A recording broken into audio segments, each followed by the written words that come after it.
મહાભારત એટલે ખાલી એક યુદ્ધની વાર્તા? ના, બિલકુલ નહીં. એનાથી ઘણું વધારે છે. સાચું કહું ને તો એ તો માણસના સ્વભાવને, એની મૂંઝવણોને સમજવાની એક ચાવી છે, જે આજે પણ એટલી જ કામની છે. તો ચાલો ને આપણે સાથે મળીને આ જ્ઞાનના ખજાનામાં જોઈએ કે એમાંથી આપણને આજના જમાના માટે શું શું શીખવા મળે છે. હવે જુઓ, આ છબી આ જ છે આપણી આખી વાતનો આધાર. એમ સમજો કે આ મહાભારતની ચીટ શીટ છે. આ એક જ ચિત્રમાં 7 એવી શીખ છુપાયેલી છે. કૃષ્ણના ધર્મથી માંડીને અર્જુનની એકાગ્રતા સુધી, યુધિષ્ઠિરની ભૂલથી માંડીને કર્ણની વફાદારી સુધી, એ બધું જ જે આજે પણ આપણને સાચો રસ્તો બતાવી શકે છે. ચાલો શરૂઆત કરીએ એ વાતોથી જે આપણને સાચી દિશા બતાવે છે. મતલબ કે આપણે શું કરવું જોઈએ, કયા રસ્તે ચાલવું જોઈએ, એવા સિદ્ધાંતો જે એક મજબૂત પાયો નાખે. તો પહેલો પાઠ, અને કદાચ સૌથી દમદાર પાઠ, આવે છે મહાન યોદ્ધા અર્જુન પાસેથી. એમની વાત આપણને શીખવે છે કે ફોકસ એટલે કે એકાગ્રતા એ જ સફળતાની અસલી ચાવી છે. પણ અર્જુન આટલો મહાન હતો કઈ રીતે? એની પાછળની વાત બહુ મજાની છે. યાદ છે પેલો પ્રસંગ? ગુરુ દ્રોણે બધાને કહ્યું કે ઝાડ પર બેઠેલા પક્ષી પણ નિશાન તાકો. પછી બધાને પૂછ્યું, શું દેખાય છે? કોઈ કહે મને ઝાડ દેખાય છે, કોઈ કહે ડાળીઓ દેખાય છે, કોઈએ આખું પક્ષી જોયું. પણ અર્જુનનો જવાબ શું હતો? મને તો ફક્ત પક્ષીની આંખ જ દેખાય છે. બસ આ જ તો છે ફોકસ, જે એક સાધારણ વ્યક્તિને અસાધારણ બનાવી દે છે. ચાલો હવે વાત કરીએ એ પાત્રની જેમણે મહાભારતનો આત્મા કહી શકાય, શ્રી કૃષ્ણ. એમનો સંદેશો બહુ સીધો અને સરળ છે, પણ એટલો જ ઊંડો. ધર્મનો સાથ ક્યારેય ન છોડવો. અને હા, અહીં ધર્મ એટલે ખાલી પૂજાપાઠ નહીં. ધર્મ એટલે સાચો રસ્તો, આપણું કર્તવ્ય, આપણી નૈતિકતા. ખબર છે, શ્રીકૃષ્ણ ખાલી અર્જુનના સારથી જ નહોતા. રથ નહોતા ચલાવતા. એ તો એના મનના, એની આત્માના પણ ગાઈડ હતા. એમની શીખ એકદમ ક્લિયર હતી કે સાચું શું છે એ જાણવું એ તો માત્ર શરૂઆત છે. અસલી ધર્મ તો એ છે કે ગમે કેવી અઘરી પરિસ્થિતિ આવે તો પણ એ સાચા રસ્તા પર ટકી રહેવું. ભલે રસ્તો મુશ્કેલ હોય, પણ જીત તો હંમેશા સત્યની જ થાય છે. ઓકે, તો હવે એક એવી શીખ જોઈએ જે એક બહુ મોટા અને સારા પાત્રને એક જબરદસ્ત ભૂલમાંથી મળે છે. આ છે ને એક સલાહ ઓછી અને ચેતવણી વધારે છે. યુધિષ્ઠિર, જેમને ધર્મરાજ કહેવાતા હતા. વિચારો, એમની વાર્તા આપણને કેટલી કડવી પણ સાચી શીખ આપે છે. ખાલી જુગારની એક જ લત, અને એમાં એમણે શું નથી ગુમાવ્યો? રાજપાટ, ભાઈઓ, પત્ની, બધું જ દાવ પર લગાવી દીધું. આ બહુ મોટી ચેતવણી છે. એ બતાવે છે કે ક્યારેક એક નાનકડી લાગતી આદત કે નબળાઈ પણ આખી જિંદગીની કમાણી, બધા સારા કર્મો પર પાણી ફેરવી શકે છે.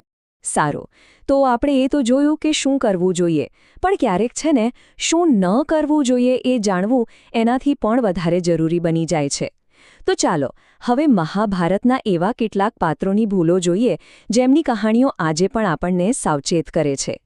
અને હવે આવે છે એક એવું પાત્ર જે બહુ કોમ્પ્લેક્સ છે અને દુઃખદ પણ. કર્ણ.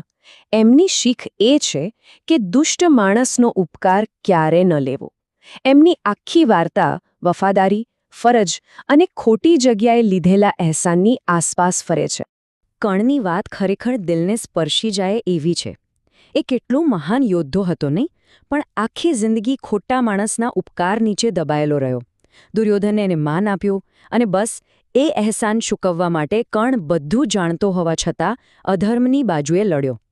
આમાંથી શીખવા જેવું એ છે કે ખોટા લોકોની મદદ છે ને એ આપણને એવી રીતે બાંધી દે છે કે આપણે સાચો ખોટો નિર્ણય જ નથી લઈ શકતા, અને એનો અંત હંમેશા ખરાબ જ આવે છે. આગળ વધીએ.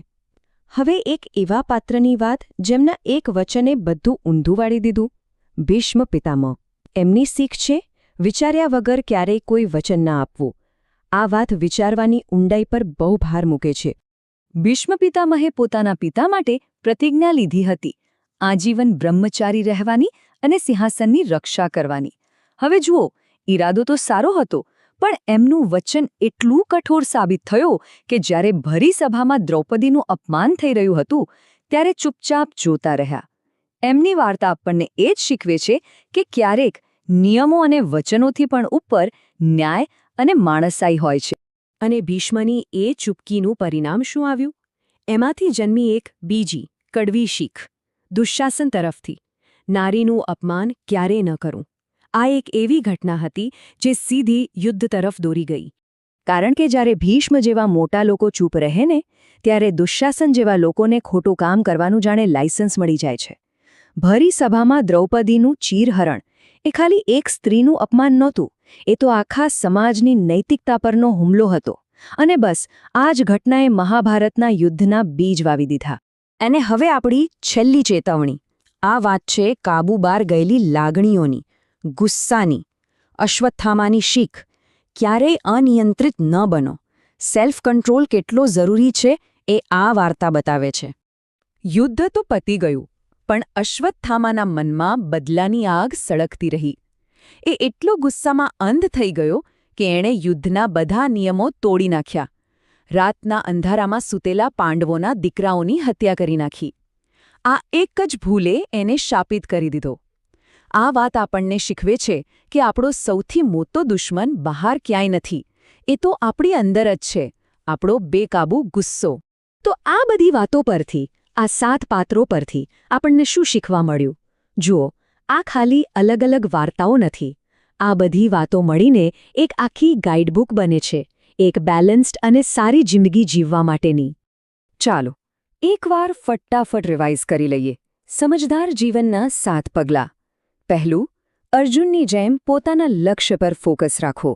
બીજું, શ્રીકૃષ્ણની જેમ ધર્મનો સાથ ક્યારેય ન છોડો. ત્રીજું, યુધિષ્ઠિરની ભૂલ યાદ રાખીને ખોટા જોખમોથી બચો.